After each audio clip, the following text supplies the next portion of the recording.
nabadda iyo naxariista eebbe dhammaantiinba korkiina ato anigoo ah cabdilaahi maxamed cali oo qadar jeclaysteen aan idinla wadaago aragti aan isleeyahay malaha way habboonta inaad dadka la qaybsato.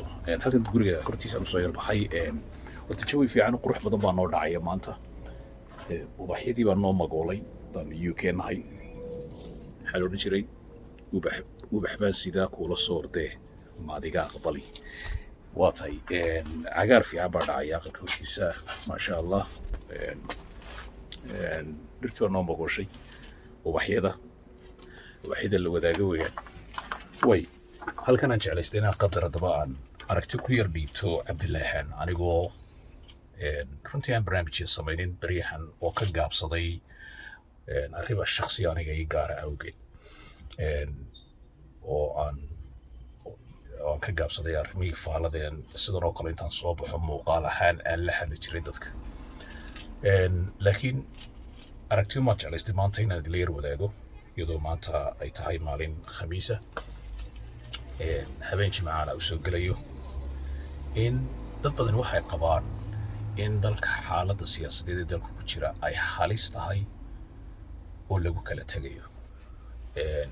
waa runtood dadka qaarkood waa markay arkaan xaaladdan una arkaan inay tahay tii ugu khatarsanayd iyaga xaggooda ay soo mareen ee ay dareemaan inay khatar tahay. laakiin waxaan arkayaa inaanay arrintan ahayn arrin khatara oo tii ugu fududayd khatarihii ugu waaweynaa ee dalka soo maray ee siyaasadeed ee khilaafa kuwii ugu waaweynaa marka la barbar dhigo waxay noqonaysaa kuwa ugu yar. waayo layskuma hayaan aaminsanahay aragti sharci waxaase laysku haya aragti siyaasadeed. waa markaan ka hadlayno labada xisbi mucaarid iyo xukuumadda iyo xisbigeeda. waxaa sidoo kale soo baxay ururo cusub oo doonaya inay saaxadda kusoo biiraan oo iyaguna xaq dastuurka u siiyey in dee ay urur furi karaan. waa qodob dastuurikaa laftiisu. marka xaaladda siyaasadeed ee somalilan ay maanta ku jirtaa maaha runtii xaalad dadku inay ka warwaraan ay tahay. waayo waxaan saa u leeyahay khilaafkani waa khilaaf sharci.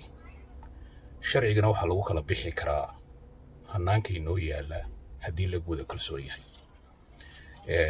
maxkamadaha golaha baarlamanka oo xeerka ugu mihisanaya 14 ee muranku ka taagan yahay iyagu ay yihiin kuwa habayn kara ee ka dhigi kara xeer waafaqsan hanaanka maanta in hor yaala. saas awgeed ma jiri karto xaalad la abuuri karo oo walaaceeda la geliyo bulshada oo siyaasadeed. waxaad mar walba ogaataan inay yihiin arrintan in arrin ay isku hayaan dhowr qof oo siyaasiyiin ah laakiin shacbi weynaha inaan waxba isku haynin. waayo shacbi weynaha wax isku hayaan dee way ballaadhanaysaa. waayo laba qof oo qoys qura ka soo wada jeeda ayaa ay tahay inay kala raacaan aragtiyo siyaasadeed oo kala duwan oo xisbiyada. taasina waa tahay nidaamka dimuqraadiga ka sheekeynana waa taaba wax kalaba ma haba. wax kaloo lagu sheegi karo maba haba. marka aragtida siyaasadeed ee jirta waa laba nooc. waa aragti odhanaysa xeer lambar 14 dhaqangal maaha oo waxbaa ka dhiman. iyo waa dhaqangal oo 6 biloodba mar 10 sannadoodba 6 bilood ee ugu dambeeya in la furo ururada ayuu qeexaya. labaduba sax bay noqon karaan. laakiin haddana meel baa jirta la iska dhaafsan yahay oo ah habka xeerkan loo waafajinayo hanaanka cusub ee sida tooska xisbiyada loo kala dooranayo.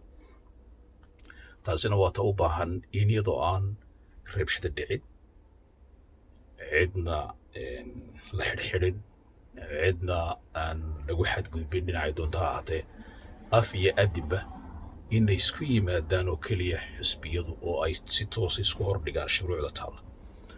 in shuruucda lays hordhigo oo laysku garnaqsado hanaan sharci ayaa dalka ugu wanaagsan. aragtida aan marka anigu u arkaa waa saa weeyaan.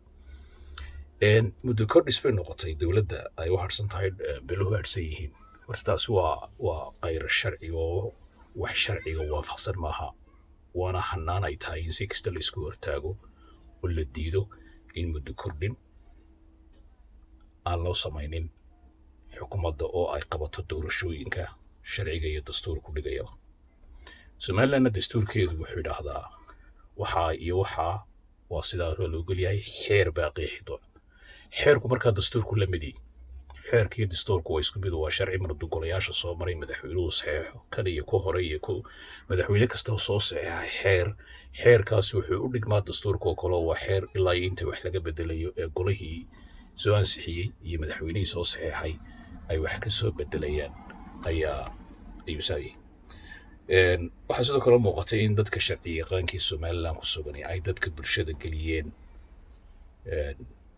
mugdi sharci oon waxba u kala caddayn waxaana muuqatay in dadkii sharci yaqaanka ahaa laftoodu ay siyaasadda ku kala dhex milmeen oo dhinacyo siyaasadaysan ay kasoo kala jeedaan halkii ay noqon lahaayeen hay-ada ka madax bannaan dhinac walba waad dareemaysaa in ay shakhsiyaadka hadlay badankoogu ay isku dayeen inay dhexdhexaad noqdaan laakiin haddana waxaad dareemaysaa inuu aragti ka duulayo qofku oo aanay hayn aragtidaasi mid sharcigoo qura ku kooban marka arrinta ugu muhiimsan ee somaliland jirta waxa weeyaan in aad samaysaan ay bulshadu samayso degenaansho isla markaasina ay deriskayga salaamaya isla markaasina ay noqoto mid aan bulshada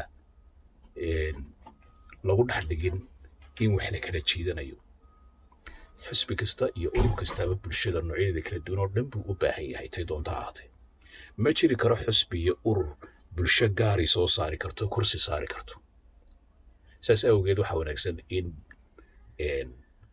ay bulshadu ka taxadirto hadallada dhinacyada isdiidan ee siyaasaddii ka imanaya dhinacu doona ahaadee oo aan bulshada loogu sawirin in kooxina ay dambiilo tahay kooxina ay tahay inay dambiilo ahayn dhinacay doonaan ba ahaadaane marka siyaasadda somaliland waxaanu lahaa yes waa dhab weeyaan xilligan murugu ku jiraa sharci laakiin xaalad siyaasadeed marka laga tago xaalad nabadeed iyo dalnimo iyo jiritaan ummadeed iyo qarannimo jiraysa iyo haykal dowladeed waxay la tahay inaanu sidaa ku burburaynin waqtigu ka adag yahayna ma jirto marka aynu raacno in xubnaha isku haya siyaasadda ee kooban ee 100 qof gaadhin in bulshadu aanay qaybsanaan kusoo dhex tuurin iyo holac iyo aragtiyo isku dira dal iyo dadnimo iyo dowladnimo ka wada dhaxayso intaasaan kusoo koobayaa waxaan idin leeyahay dad mahadsantiin waa taasina waa aragtidayda aniga cabdillahaan qof waliba aragti buu leeyahay waana aragtidaydii dareen muwaadin aad u mahadsantiin